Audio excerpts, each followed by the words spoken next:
বন্ধুরা, বাংলাদেশের পরিস্থিতি এখন এমন হয়ে গেছে যে শুকনো ক্ষেতে ফসল ঝলসে একদম শেষ। রিসেন্ট আসা খবরে সকলের নজর এখন বাংলাদেশের দিকে।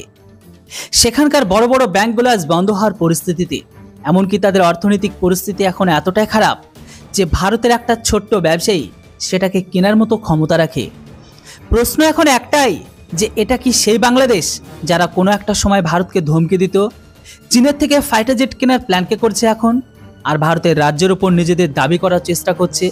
এখানেই শেষ নয়, 1971-এর যুদ্ধের ইতিহাসের সত্যকে ভুলে বাংলাদেশ আর পাকিস্তান তারা দুজন একটি নতুন কথাকে লিখতে যাচ্ছে। কিন্তু রিয়েলিটি এটাই যে বর্তমান সময়ে পূর্ব পাকিস্তানের বর্তমান অর্থনৈতিক অবস্থা পূর্ব পাকিস্তানকে সম্পূর্ণ ভেতর থেকে হিলে রেখে দিয়েছে।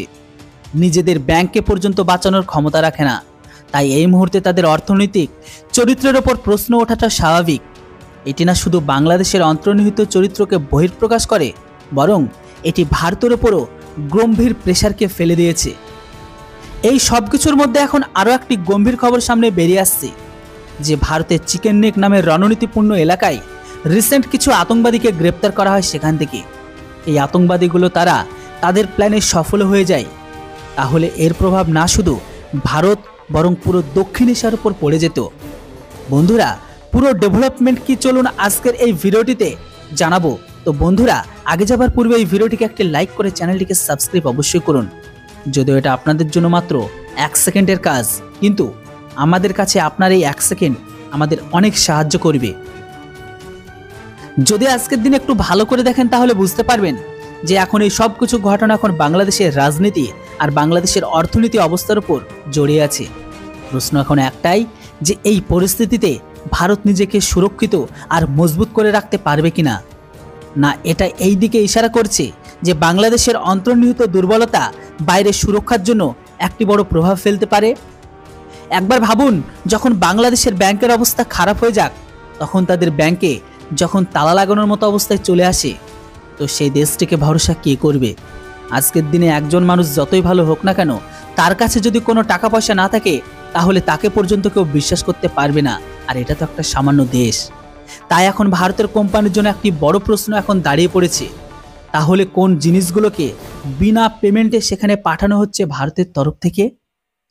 এই মুহূর্তে বাংলাদেশের যে ব্যাংকগুলোর অবস্থা সব খারাপ, এটিতে রয়েছে BRAC bank, City bank, Dutch Bangla bank, Eastern bank আর প্রিমিয়ার ব্যাংকের মতো অনেক ব্যাংক যুক্ত আছে।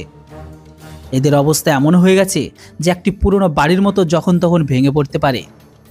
এই ব্যাংকগুলোর ক্ষমতা দিনের পর দিন কমে যাচ্ছে। তাই এখন গ্যারান্টি দেওয়াটা খুবই অসম্ভব ব্যাপার যে ভারতকে ঠিক টাইমের মধ্যে জিনিসপত্র দাম দিতে পারবে কিনা। এখন এই পুরো সংকটে বাংলাদেশের রাজনীতিতে আগুনে ঘি ঢালার কাজ করছে। যেখানে একটা সময় এদেশেরই তাদের জিডিপির গ্রোথ রেট 6.3 ছিল, সেটা এখন কমে 3.5-এরও নিচের দিকে চলে যাচ্ছে। এই আর্থিক দুর্দশার সাথে সাথে কিছু গুরুত্বপূর্ণ রুট যেটা ভারত আর বাংলাদেশকে যুক্ত করে, সেখানেও নতুন সমস্যা খাড়া হচ্ছে। ভারতের কিছু সংগঠন এই সমস্ত রাস্তায় গিয়ে তারা বিরোধ প্রদর্শন করতে শুরু করেছে। তাদের বক্তব্য, বাংলাদেশের ঘরের ভেতরে অল্প সংখ্যকদের সাথে যেটা হচ্ছে সেটা যদি বন্ধ না হয়, ভারতের তরফ থেকে পাঠানো এক্সপোর্ট সব বন্ধ হয়ে যাবে। আর এখন অবস্থা এতটাই ভয়ানক যে ভারতের তরফ থেকে পাঠানো বাংলাদেশকে অটোমোবাইল স্পেয়ার পার্ট 1 মাসের জন্য সম্পূর্ণ স্টপ। এগুলো সেই সমস্ত সাপ্লাই যেগুলো তাদের প্রতিদিনের ব্যবহারে লাগে। তবে এখানে বড় প্রশ্ন একটাই, বাংলাদেশের ঘরের ভেতরে পরিস্থিতি বাংলাদেশকে বদলাতে সাহায্য করবে, না কট্টরবাদী সরকারের জন্য এই সমস্যা সামনের দিন আরো গম্ভীর হবে? বাংলাদেশের নতুন সরকার তাদের এই পরিস্থিতি কিভাবে নিজেদের হিতকে রক্ষা করবে? কেননা পরিস্থিতি এখন এমন হয়ে গেছে যে ভারতকে এর জন্য বড় কিছু সিদ্ধান্ত নিতেই হয়েছে। আর এই সিদ্ধান্তটি কখনোই হাওয়ায় হাওয়ায় নেওয়া হয়নি। এর পিছনে রয়েছে পেমেন্ট সংক্রান্ত প্রবলেম আর অল্প সংখ্যকদের উপর অত্যাচার। একবার ভাবুন, কোনো দেশ যখন নিজের পরিষদের উপর একটা এত বড় অংশকে ছেড়ে দেয়, সব কিছু বাকিতে দিয়ে দেয়, তখন ভারত এখন এই স্টেপকে ওঠানো ছাড়া আর কোনো রাস্তা নেই। এই সিদ্ধান্ত সেই সংগঠন নিয়েছে যারা অনেকগুলো বিজনেসকে সামলায়, প্লাস আলাদা আলাদা দেশে নিজেদের মালকে এক্সপোর্ট করে। এই মুহূর্তে বাংলাদেশের অবস্থাটা ঠিক তেমন, যেমনটা শুকনো কুয়ো থেকে জল তোলা। কিন্তু বন্ধুরা, সমস্যা এখানেই শেষ হচ্ছে না।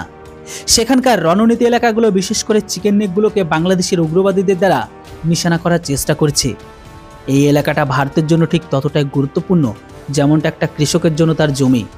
আর এখানে যা কিছু হচ্ছে এর সোজাসুজি কানেকশন পাকিস্তানের সাথেই যুক্ত। আপনারা এখন এই জিনিসটার উপর ভালো করে লক্ষ্য করুন।